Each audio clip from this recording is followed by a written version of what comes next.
Bonjour et bienvenue sur le podcast de Disruptive Campus. Le campus où il n'a jamais été aussi facile de poursuivre ou de reprendre ses études. Bonjour à tous, c'est Enzo de chez Disruptive Campus. Comme promis, on se retrouve pour le premier podcast, le podcast du mois d'avril, le premier vrai de la chaîne, après le hors-série que vous avez pu voir et qui nous a servi de présentation. Pour ce qui est de l'équipe, je suis avec Sandra, la directrice de la société formation et conseil. Bonjour Sandra. Bonjour. Et avec Meryl, ma collègue stagiaire qui travaille avec moi sur la communication digitale de l'innovation disruptive. Salut Meryl. Bonjour. Pour le thème d'aujourd'hui, ce sont les habitudes au travail ou les travers au bureau que nous avons et qui nous amusent beaucoup, que ce soit chez les autres ou bien simplement les habitudes qui nous énervent. Moi j'avais une première question pour vous. Quelle est la première chose que vous faites en arrivant ici au bureau ou que vous faisiez avant ? Alors moi la première chose que je fais c'est faire du thé, connecter les classes virtuelles et par contre un travers dont j'aimerais bien me passer c'est ouvrir Slack pour être en communication avec tout le monde, vous les formateurs, les étudiants. Ok. Moi c'est basique, hein. J'arrive, je pose ma veste, je vais remplir la bouilloire et je me fais mon petit thé. Je remplis la bouilloire. Bien sûr. Et je me fais mon petit thé et puis voilà, la journée peut commencer. Très bien. Et d'ailleurs j'ai aussi un rituel qui est indispensable.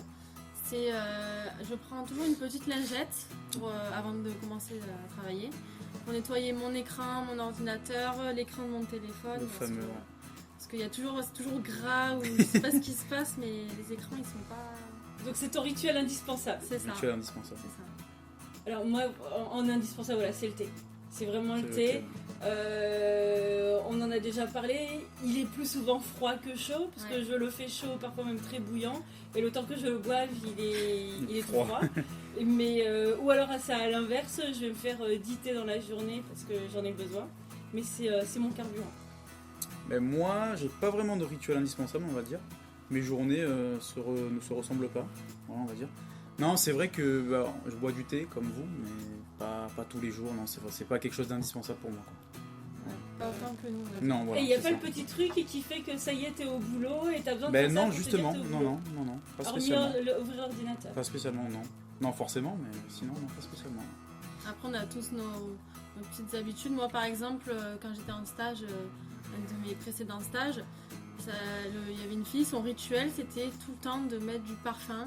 Elle avait son petit tiroir à parfum, il y en avait 2-3. Surtout si le bureau il est petit. Ouais, c'est ça. Et vraiment, elle en mettait 2 partout. Et nous, Imaginez si chacun d'entre nous avait le même rituel dans un bureau. Ah ouais, ouais, c'est ça en fait. compliqué, hein. Plus le bureau est petit, plus tu... C'est une enseigne de parfumerie dans le bureau. Non, chez nous ça sent le thé. Le message c'est ça. Toute la journée. C'est ce que ça sent à la fraise toute la journée. Et vous n'avez pas des petites habitudes comme ça que vous avez repérées chez vos collègues Des rituels. Alors moi très clairement, tu vois ton rituel des petites lingettes, ça m'a totalement échappé. Donc maintenant je vais ouvrir l'œil le matin. Tous les matins. Désinfecter l'ensemble du bureau et ton ordinateur et ton téléphone. Non, j'ai pas d'autres rituels à part être connecté, être sûr d'être connecté avec tout le monde. Et chez vos collègues, vous n'avez pas repéré Chez les collègues, si, il y avait un truc amusant, je sais plus si je vous en ai parlé, mais j'avais un collègue de travail, donc il y a très longtemps, enfin il y a plus de 20 ans, qui avait un rituel bizarre. Donc c'était une équipe commerciale, travaillait dans la mode. Et c'est le pire, c'est qu'en plus on travaille dans la mode. Et donc on avait des réunions commerciales tous les mois.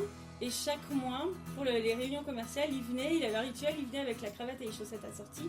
Mais enfin, c'était jamais le truc très raffiné, en fait, c'était du style Mickey, Donald, les Looney Tunes. Carrément. Voilà. Super. Et malheureusement, ce monsieur avait tellement de charisme naturel qu'il avait contaminé tous les messieurs de l'équipe commerciale. Ouais, ça lui allait en plus. Ouais, ce qui fait qu'à la fin, c'était un concours de mauvais goût aux réunions mensuelles, parce que chacun venait avec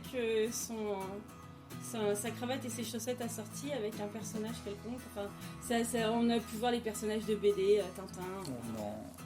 Oh, les chaussettes ça va, mais la cravate. Ouais, mais, Ouais. Non, mais là c'était la panoplie, chaussettes plus cravate. Mais moi, dans mon ancien stage, encore une fois, il y avait pareil une personne, son délire c'était d'avoir des chaussettes de couleur enfin jamais la même couleur, mais vraiment des fois jaune, rouge. Et en fait, il pouvait être habillé tout sombre et il avait que les chaussettes ultra flash. Comme Ah, ça c'est marrant ça. Ça m'amuse. Non, les chaussettes, je trouve pas ça moche. moi. C'est pas forcément mauvais goût.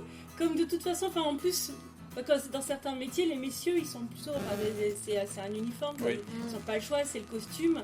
Ils n'ont pas le choix, c'est la chemise blanche. Ou au pire, il faut qu'elle soit bleu pâle. Donc au moins, voilà, le seul truc sur lequel il On peut rien peut leur se dire, démarquer, hein, c'est les chaussettes. c'est de s'autoriser des chaussettes flashy. Non, ça pourrait même m'amuser chez un collègue. Moi j'avais une question pour vous, parce que moi dans mon cas je me sens un petit peu seul. Est-ce que vous travaillez avec un bureau plutôt propre ou est-ce que vous travaillez avec un bureau relativement mal rangé, en bordel Waouh, la Est-ce que question. Ah, moi, tu le sais, Enzo, je sais pas si tu l'as remarqué, Oui, moi si. c'est cadré, organisé. Ouais, j'aime bien quand tout est rangé à sa place parce que sinon pour moi c'est le bazar après dans ma tête. En fait, c'est bizarre parce que si mon bureau est en bazar, ma tête est en bazar. Ouais, mais ça aide, hein. Ça aide vraiment d'avoir le bureau rangé parce que moi je travaille mais en fait j'ai constamment le bureau un petit peu en désordre, même si c'est pas un gros bordel, mais c'est quand même quelqu'un qui arrive et qui me voit travailler, il me dit mais en fait qu'est-ce que tu fais quoi, range ton bureau avant de travailler, mais en fait je travaille comme ça et puis c'est vrai que le ranger de temps en temps ça fait du bien à la tête quoi, parce que sinon, Alors moi du coup je dois être le lien entre vous deux. Je pense que je suis vraiment bazar à fond. Je suis vraiment désorganisée, pas tentée. Mais pour moi ça va être dans les tiroirs, dans les placards. Vous pouvez pas voir mais les placards sont ouverts dans le bureau et c'est assez rock'n'roll.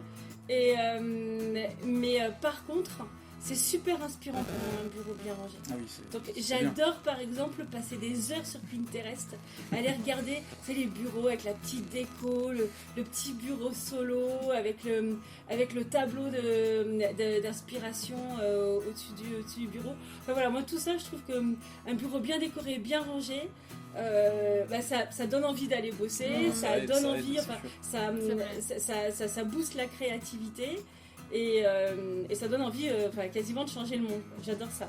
Mais je fais pas partie de ces gens-là. Et moi, pour finir ce petit podcast, en fait, j'avais vu quelque chose, je voulais vous en faire part. En fait, au Japon, ils ont une habitude, d'ailleurs c'est légal, hein, c'est courant, c'est de dormir 30 minutes au travail, mais n'importe où. C'est une obligation ? Non, c'est pas une obligation, mais ça dérange pas en fait, c'est pas choquant pour eux. Okay. Donc peut-être autant ils s'endorment sur l'ordinateur ou dans les salles communes. La micro-sieste, la sieste sur le bureau. Ouais. Pour bien récupérer. T'as des entreprises qui aujourd'hui essayent d'importer ça en France ou qui vont créer des salles, mais c'est plus la salle de pause, c'est la salle de sieste. Ouais. Donc t'as des mini lits de camp où t'as des poufs et pouf sur pouf, t'es censé dormir là-dessus. Et après c'est une réalité, ça permet aussi de te régénérer et de repartir pour la demi-journée ou pour la longue journée. Ouais. En fait j'ai l'impression que les grandes entreprises ils préconisent de plus en plus le travail mais également les salles de détente pour récupérer justement et pour être plus productif. Ils disent par exemple Google par exemple, Sandra comme vous dites, ils ont des salles de pause et carrément de sieste, mais ils ont également des salles avec j'avais entendu des baby-foot, même des jeux, des espaces pour lire, etc. Et c'est autant important pour eux que de travailler quoi. Ça fait partie intégrante de leur manière de travailler tout simplement. Il y a d'autres exemples d'habitudes que vous avez entendues ailleurs ? Moi c'est la seule que j'avais en tête. Ouais, pareil. Moi, il y a des trucs qui m'amusent, comme les réunions debout que j'ai jamais expérimenté. Mais l'objectif semble être de ne pas perdre de temps et d'optimiser davantage et d'avoir une réunion plus efficace. Il y a un truc qui m'ennuie un peu plus, qui m'énerve. On parlait aussi des habitudes, on a beaucoup parlé des habitudes qui nous conviennent ou qui nous représentent. Mais il y a une habitude qui m'énerve un peu, c'est la corne de brume au rendez-vous décroché ou au contrat décroché.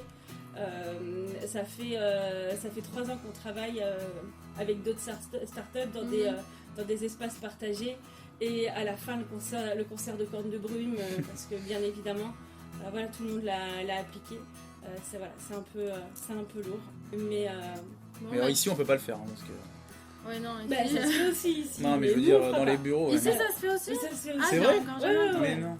Ah ouais. Je serais J'aimerais bien. curieuse de l'entendre quand même. moi aussi. Vous allez l'entendre. Ça Il n'y a, serait marrant. y a aucun doute. Ça Ça serait va arriver. marrant. Bon, bah, je pense qu'on a fait le tour de la question. Ouais, je pense Si aussi. vous avez plus rien à rajouter. Non, je pense que. Adjugé. Non, je pense que c'est. Bon, en tout cas, si vous voulez en savoir plus sur les habitudes alimentaires des Français ou sur celles qui agacent le plus au travail, n'hésitez pas à aller consulter notre newsletter du mois d'avril. Et vous pouvez vous inscrire à tout moment pour les recevoir chaque mois et découvrir un sujet différent. Donc avant de se quitter, n'oubliez pas d'aller voter pour le prochain sujet du podcast. Le sondage est donc dispo sur nos réseaux sociaux Facebook et Twitter. Donc c'est à vous de choisir entre les techniques pour apprendre et retenir facilement ou nos conseils pour bien préparer et réussir vos examens. À bientôt. À À bientôt. bientôt. Retrouvez les podcasts de Disruptive Campus sur toutes les plateformes Spotify, Deezer, Apple Podcasts, Google Podcasts, SoundCloud et YouTube. Abonnez-vous et emportez Disruptive Campus partout avec vous.